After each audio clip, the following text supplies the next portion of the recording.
Welcome back to Partnerships Unraveled, the podcast where we unravel the mysteries of partnerships and channel on a weekly basis. My name is Rick van der Bos and I'm the CEO and founder at Channext, and I'm here together with Alex Whitford, VP Revenue at Channext. Alex, Happy New Year. Yeah, I can't believe 2023. It's been a blast. It's also gone so fast. I can't believe it's already the end of the year. Yeah, crazy, right? Every year it feels like that, but now it's the new year. Yeah, and our marketing leader, Mayhug, she's promised, or she's made us promise that we're going to have an absolute argument on the podcast to see out the year around what, if there was only one resolution, what would the only resolution for a VP of channel look like? Yeah, I'm looking forward to that. Finally disagreeing with you on some stuff. Yeah, no 100%, no absolutely agrees. It's just full debate mode, and I've come prepared, so beware. Excellent. And do you have any personal resolutions as well? Well, the whole business, but lots of people within the business have signed up to do the Amsterdam Marathon in September 2024. And so training is on the way. But yeah, my big goal this year, personal goal, is to be able to, run a marathon and do it well. Yeah, I would like to disagree with you on this as well, but I'm also going to run the marathon, yeah. Yeah, all right, sorry, Mayhag. One agreement, I promise it stops there. Excellent. Let's dive in. Indeed, I think that's one question. Indeed, like every year, you start with many resolutions. Also, when you're building your 2024 plan, etc., there's many good stuff that you want to focus on. But the word focus is crucial there, and therefore today we're going to have the discussion if there would only be one thing you could focus on, or if you could only have one resolution which you want to have for 2024 for your channel as a VP of channel, what would it be? So here's my pitch as to why my resolution is the best. 2024 is going to be a really tough year. From an economics perspective, right? I think we're going to be seeing global recessions. I think we're in one already, but I think that's going to continue to get worse. Inflation's on the rise. Credit's even harder to get hold of. CFOs are more in control of budget. And that means for the channel, it's going to be a very, very tough time. So my New Year's resolution, or the New Year's resolution, I think is the most important priority for a VP, is to get their channels far more focused on short-term opportunity creation and closure. To me, I think lots of channel account managers are relationship people, which is excellent, but right now we need to be encouraging our partners to find, open and close opportunities in the short term, because that's going to get us through this tough period and ensure that we come out the other side of the recession looking strong with healthy bank balances, so that then we can start setting ourselves up for growth as the recession ends. Though I think that creating opportunities is very important in the channel, I think we're actually already very quarterly driven within the channel. And I think it's important that as a VP of channel, you really set direction for the long term, especially in a year, indeed, or in a period of time where we're in recession. I would like to start my pitch with a quote from the ex-Intel CEO, where it's... Come prepared, I like it. Yeah, I want to beat you today, yeah. Which is, bad companies die in a recession, good companies survive in a recession, but great companies reinvent themselves during a recession. And I think that is so crucial to do now as a channel and as a VP of channel. This is the moment to really set the direction for the long term of channel, but also make sure that you prioritize the projects that we've been pushing forward for so many times, because we had to hit the quarterly revenue goal, because we had to do the short-term stuff. And the thing that's really top of mind with me, because I hear it from so many global partner and channel teams that I'm speaking with at the moment, is data hygiene. And it's so crucial to have that right. Like everywhere where I get to is like, our CRM is just, all the data is outdated. We don't have the right context of our partners. We can't segment properly. We can't connect it with our other systems, etc. And if you look at it, we're not just in a recession, but also at the same time, our channel and our ecosystem is becoming more and more complex. We have different sets of partners. We have tech alliances. We have system integrators. We have resellers, all different types of implementation partners. And therefore, you really need to attribute things differently as well in terms of partnerships, and need to show the value, because you have your transactional partners, but also a lot of other different type of partners. And if you don't have that specific area of your channel right, And you can attribute, for example, within a deal, who was the implementation partner? Did we have any integrations that were aligned to it? What effect did that have on lifetime value, on net revenue retention, etc.? We can't shift towards where we want to go from a channel perspective, which is a very broad ecosystem perspective within our partner base. And I think therefore it's crucial that you really prioritize that project ASAP, because almost every vendor I speak to is struggling with this heavily. Look, while I think data hygiene and better data is a good goal, not the sexiest New Year's resolution, I might add, I think we are going to see channel businesses die. Right, let's be really, really open. In 2024, lots of big technology businesses are really going to struggle. And for me, you've got to be prioritizing the number, people's jobs, keeping the right business going. And that just means pivoting to become a more efficient, effective business, creating and closing deals. While I think a lot of the channel is set up to facilitate deals really well, that isn't the same as driving creation of opportunities. And so we've got to be fighting, right? We've spoken a lot how revenue is war, and it's a choice, right? Is the business going to go to our competitors or go to us? And I think it's damn well sure that 2024 is going to be the year that that business comes to us. And so I've got my cams focused on where are those opportunities? How are we going to inspire our partners to create them and bring those opportunities to us? I think data is important, but I'd hate to have the perfect 2025, 2026, and 2027 outlook and find out that I didn't actually make 2024. And so for me, in a recession, it's time to batten down the hatches and ensure that we are going to win. And we're going to do that by getting really dynamic and aggressive in the channel, focusing people on deal creation today to ensure that our outlook long-term looks a little bit more positive. Yeah, I partly understand where you're coming from, but the only way to do that, and you used the word efficient, is by having the right data in place. Like we've seen it all throughout all the channel teams we've been speaking to. Their resources have been cut, their budgets have been cut, their targets are increasing. Yes, you are right. If we don't hit our targets at all upcoming year, then either the business dies or your own job dies. We need to be realistic there as well. But I think it's so crucial to get that part right, because indeed we know that we need to do so much more with the resources that we have. And the only way to do that is with proper data and with automation. And therefore we need to facilitate and scale our activities and the team there. And that's the only way we're actually going to hit the 2024 targets and budgets as well. Because yes, we got these new targets. They are higher than last year. We've got less resources and budgets than last year. So how are you going to do that? Not by just focusing more on opportunities. You need to do that anyhow, but you also really need to make sure how are we going to scale that motion as well. Time for me to go on the offensive. Right. While I understand what you're saying, you're talking about a data revolution, a great idea. I think a really strong way to drive a channel forward, hard and risky to execute in the short term.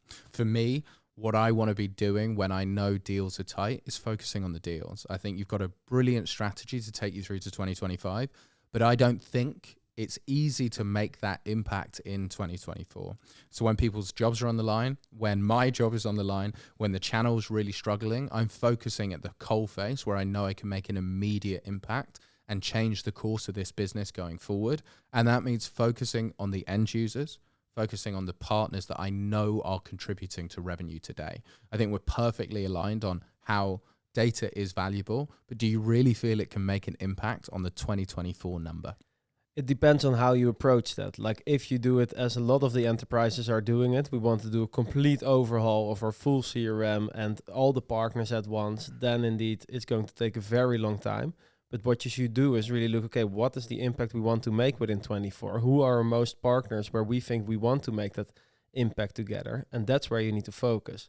So on one hand, I want to stress it's really important to not forget about the long term, because I think if you're just looking at 2024 as a VP of channel, you will be out of a job in 2025. And that's why I think therefore it's crucial to prioritize projects like these. But there indeed it is also very important when you look at data, like where do you want to make the most impact short term, and that needs to be aligned with your short term goals. So if you told management that you're all in on alliances and tech partnerships for the upcoming year, then you need to get your data right on that specific area right now. Make sure you have the right properties in your deals, etc., that you can tag them, so you can show, do we have faster deal velocity? Do we have quicker? Or do we have higher ACV? Do we have higher net revenue retention, etc.?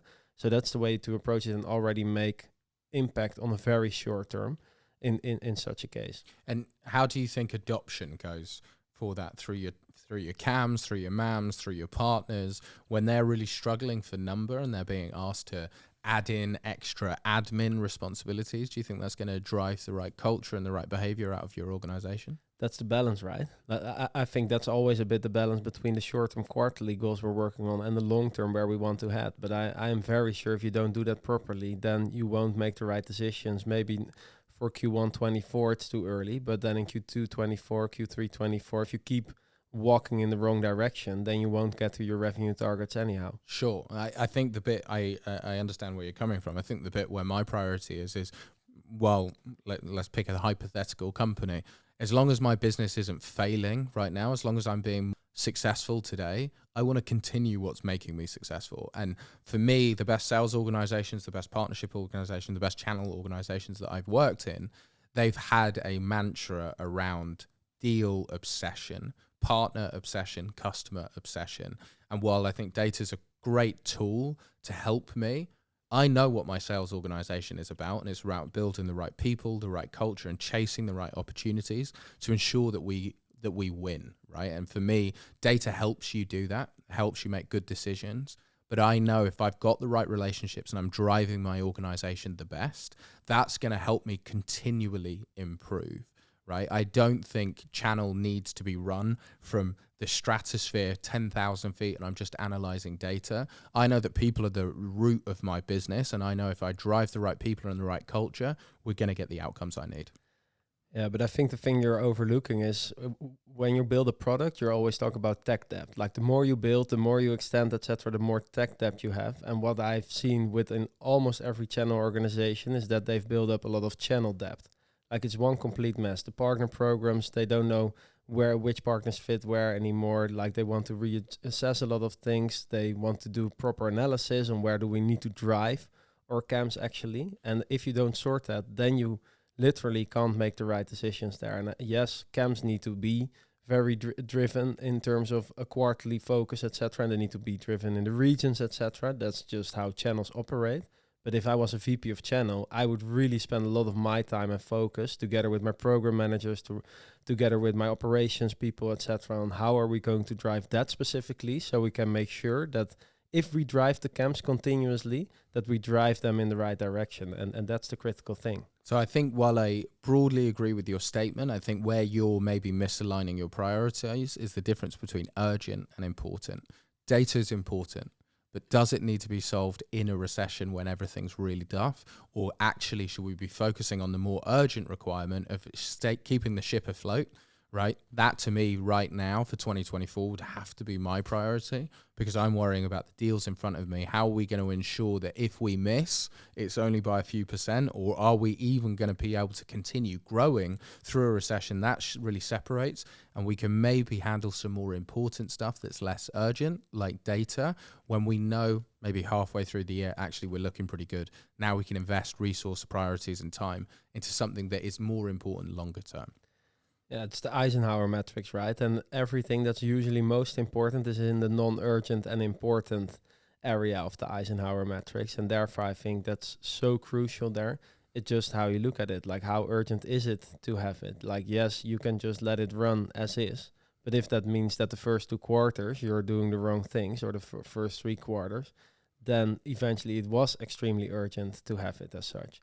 And I think therefore, yeah, like revenue is always urgent, but that's for me really business as usual and the thing you're driving.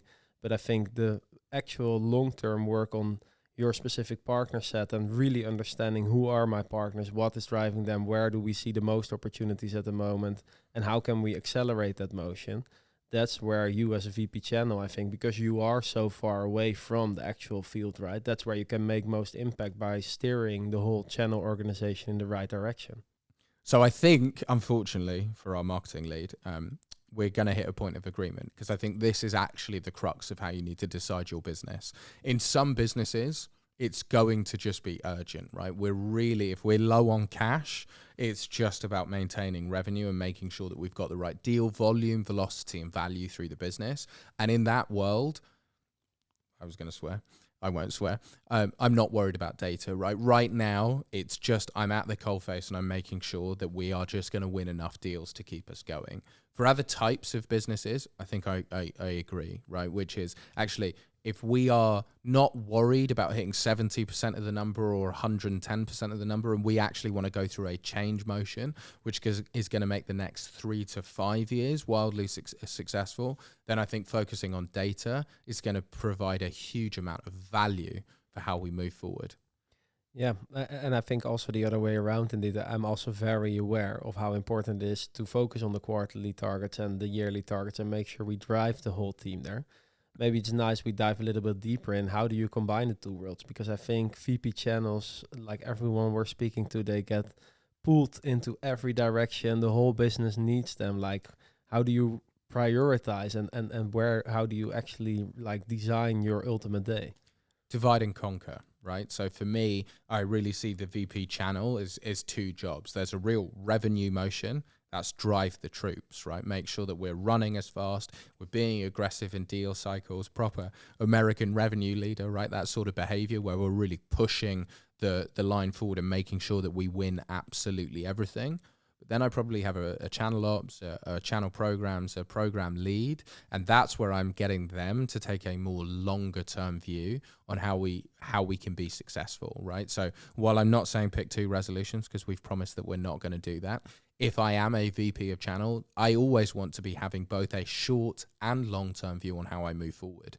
And the honest answer is no one of those is more important, because frankly, if you miss by 80%, you're out of the job. So you obviously need to make sure that you're hitting in the short term, but also you need to be making sure that that is a scalable procedure where I'm making decisions today that are going to make me successful in 5 quarters, 10 quarters time.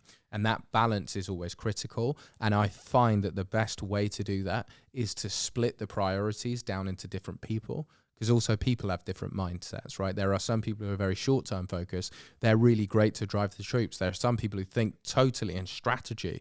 They're great to drive a 3 to 5 year plan. That's who you want focused on those pieces. And as a VP of channel, I probably have those people in my team, and I can delegate away so that they can spend their life focusing on that. Yeah, I think indeed your direct reports are so crucial to do this at scale, because definitely you need the right director of channels in the different regions, EMEA, US, etc., on who you can rely to actually drive the day-to-day performance of the camps and the focus and the strategy within their specific region. And then indeed there's the whole programs, operations side, marketing side of your channel, where you really want to have them look at long term. How are we going to drive the program forward? How are we going to make sure that things remain scalable? Or your point earlier in this conversation around admin for the channel account managers, how are we going to reduce that as much as possible so that they can actually work on those deals, etc. And I think that's really 2 of the key areas that you need, because even within your program managers, etc., they really need your input as the VP of channel. You know most about the channel, you know most about the market, etc. It's crucial that you prioritize your time for them and make sure that you build the program as good as possible with the input from your other direct reports, your directors of channels, etc., to work towards the right direction. And then the third part of your job is continuously evangelizing the channel into the board, into the executives all around the company, making sure that the whole company is aligned with what the partners want, that the product is steered in the right direction, etc. Like, those are really, I think, the 3 things you should be focused on as a VP of channel. Yeah, and then it's just the balance between urgency and important, right? For me, you always want to be ensuring that you're going to be hitting the number, and you've got to be pouring resource and focus into that. But you never want to be doing that's going to sell your long-term success down the river, right? And that's where we've spoken a lot about the likes of a Microsoft and Cisco have been able to be successful for such long periods of time. Guess what? They do both very, very well. They ensure they hit this quarter, and they ensure they put in motions and plans in place that they're going to hit in 5 to 10 quarters time. That balance is what a VP should be spending their life obsessing around, ensuring that they can actually deliver now and in the future. And what I like about where we've landed with our resolutions is it's sort of business dependent around what you should pick, but ultimately you've got to be betting on your short term and long term. Yeah, and I think as a VP channel, being a very great at time management is crucial, because it's one of the jobs where you're traveling the most, where you're going to events, where you need to visit partners, where you need to do a lot of things that are like reactive, where you constantly get pulled into the right direction. So you really need to prioritize, and that's a thing that you're also very passionate about. You're proactive and you're strategic activities there, because those are the things that keep driving you forward long term, while a lot of the reactive and proactive stuff is actually the things that you make sure to do for the quarterly targets, for building the relationships, etc. Well, those have been and hopefully we've found some sort of agreement and disagreement, so the listeners have enjoyed. I'd love to hear from some VP of channels around what their New Year's resolution should be. So either drop a comment or hit me and Rick up, and we'll blast it out, and maybe even have you on the podcast sometime. 100%, because that's one of the things we really kickstarted a couple of months ago, where we are getting guests on the podcast, because we find that we learned so much as well from people who are actually running the channel at the moment, and really thinking about the strategies, running the team optimally, etc. So definitely a very warm and open invitation for that. Happy New Year to everyone, and see you next week.